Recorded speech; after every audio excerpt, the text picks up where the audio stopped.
kira sudah keterlaluan karena saya udah minta 2 kali untuk minta maaf, tidak mau minta maaf, ya sekarang kita ambil jalan hukum. Jadi saya pidanakan dan perdatakan dia. Tadi apa saja Pak yang dikumpulkan Pak ke Ya, saat macam tadi pelaporan? tanyain, ya saya jelaskan aja. Ada barang bukti yang diserahkan juga Pak ke penyidik Pak? Ya, saya kira dia Bukan berdasarkan ngelindur. Saya ngomong itu di YouTube, saya bikin acara di YouTube karena ada rujukan bahannya. Dan bahan yang dibahas punya dokumen-dokumen otentik. Bahkan saya mau tegaskan hari ini, pasca YouTube itu saya dapat semakin bertambah dokumen otentik saya. Jadi kalau mau dibawa ke pengadilan, saya rasa saya akan senang karena pengadilan itu forum resmi dan saya akan beberkan di forum resmi tersebut dokumen-dokumen saya, temuan-temuan saya. Karena sibuk mempidanakan kami, lebih baik urus Papua. Dan hari ini, karena mereka sangat gesit dan sibuk mempidanakan saya dan Fathia, apa yang terjadi? Situasi buruk di Papua, di Indrajaya terus terjadi, ya kan? Minggu lalu ada lagi korban, sebelumnya ada lagi korban, pengungsian masih terus terjadi. Jika memang negara peduli terhadap situasi dan kesejahteraan warga Papua, semestinya sibuklah untuk mengatur bagaimana solusi yang terbaik bagi konflik yang terjadi di Papua, misalkan dengan membuka dialog atau hal-hal lainnya, dan juga tidak sibuk mengkriminalisasi warga. Ya, itulah paradoks dari pemimpin yang nggak tahu konsep demokrasi, nggak tahu konsep elektoral, nggak tahu konsep pertanggungjawaban hierarki birokrasi macam kan. Jadi asal ngomong aja. Dan itu yang membuat demokrasi makin lama memburuk hanya karena hierarki di dalam jabatan itu. Saya baca indeks demokrasi Indonesia yang dikeluarin oleh The Economist Intelligence Unit itu. Demokrasi kita dalam 10 tahun ini merosot drastis, bahkan dibandingkan dengan Malaysia yang tadinya di bawah kita. Jadi kita disalib oleh Malaysia. Dan ketika pejabat publik yang melakukan kriminalisasi seperti hari ini, tidak aneh sebenarnya gitu, karena apa yang mereka lakukan itu sudah difasilitasi oleh pembuatan perundang-undangan yang sangat diskriminatif melalui UU ITE. Jadi memang polanya kekerasannya masih sama, tapi justru hari ini justru malah semakin parah karena dilegitimasi dengan adanya undang-undang yang dapat memfasilitasi orang-orang berkepentingan seperti pejabat publik untuk mengkriminalisasi warga. Sementara orang berupaya untuk menerangkan Pak Jokowi sedang membangun demokrasi itu. Loh, Pak Jokowi datang ketika Indonesia sudah demokratis kan. Logikanya kita bertanya kenapa justru demokrasi menurun di era Jokowi, termasuk kebebasan pers. Kebebasan pers, terus tadi hak asasi manusia. Ya, hak asasi manusia apalagi itu udah ratusan kali di depan istana tuh payung hitam di situ. Tapi apa Presiden buta warna nggak bisa lihat bahwa itu payung hitam itu adalah tanda protes terhadap janji hak asasi manusia nggak dia bisa penuhi kan itu.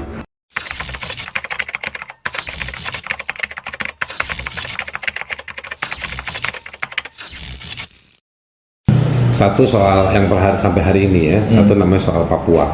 Oke.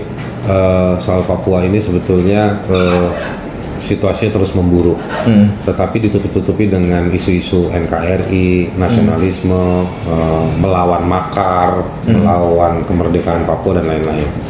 Tetapi sebetulnya dalam penanganan itu, dengan dalam penggunaan isu NKRI, makar dan lain-lain, justru sebenarnya kayak semacam menghalalkan untuk nangkep orang Papua, nuduh mereka makar. Tapi kita pernah uji nggak masyarakat setelah mereka nikmatin di media bahwa itu makar, ini mau merdeka segala macam, sebetulnya poin di balik mereka ini apa benar-benar mereka melakukan tindakan makar, itu juga belum tentu.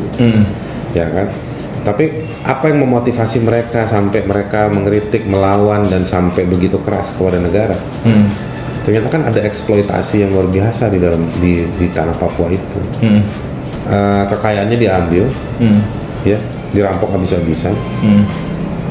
Tapi begitu mereka protes, mereka dituduh mau merdeka. Terus kita bilang Papua nggak boleh merdeka, tapi kita nggak mau terima orang Papua.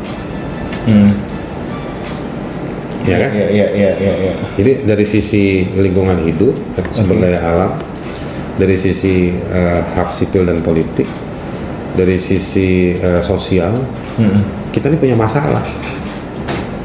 dengan Papua. Itu satu. Yang kedua, kita punya masalah soal hak-hak sosial dan ekonomi.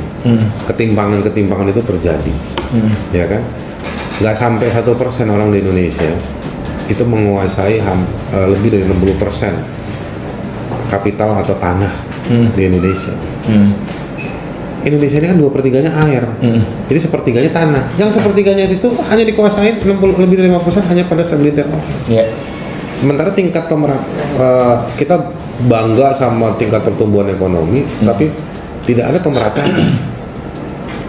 Jadi yang pertumbuhan ekonomi juga nggak bang, ngapain harus dibanggakan bang? Pertumbuhan ekonomi juga nggak. Ya, ini kan pemerintah sibuk 7%, 5%, bingung gitu. Tapi sebetulnya itu yang nikmatin siapa? Segelintir orang doang.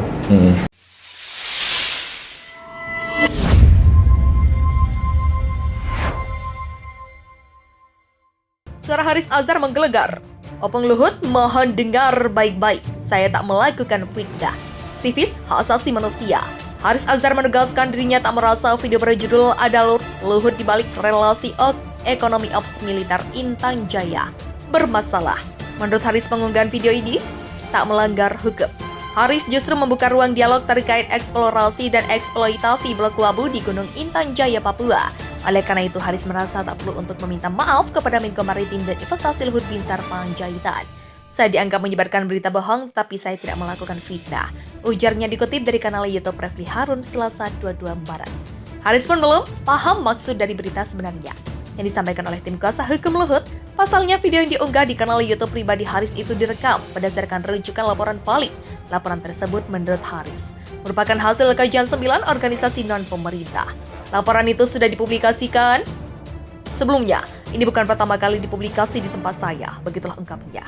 Lebih lanjut, Haris mengatakan bahwa pihak Luhut juga belum melakukan klarifikasi terkait isi dari laporan tersebut. Mereka sendiri belum melakukan klarifikasi dengan versi yang mereka anggap benar. Begitulah katanya. Haris pun mengaku belum bertemu langsung dengan pengacara Luhut, padahal surat undangan untuk diskusi sudah dikirim. Kami sudah proaktif mengirimkan undangan mengajak bertemu dan sudah menjawab somasi kedua dari pihak Luhut. Begitulah paparnya. Segelintir orang doang. Tapi sebetulnya ada masalah-masalah soal kesehatan, BPJS kita naik 100%. Mereka yang nggak transparan, kita yang nggak tahu duit kita dibawa kemana sama mereka, dipakai buat apa. Ya kan? Tinggal klaim sepihak aja bahwa kita rugi, mana buktinya kalau rugi. Ya kan? Fasilitasnya dikurangin, dibayar suruh lebih. Ya kan? Orang menuju fasilitas yang berkurang, itu fasilitas berkurang itu artinya hanya untuk soal-soal tertentu dalam kesehatan yang Anda boleh klaim, nggak semuanya boleh diklaim, ya kan? Terus kita yang disalahin, pemerintah yang ngawur ngelola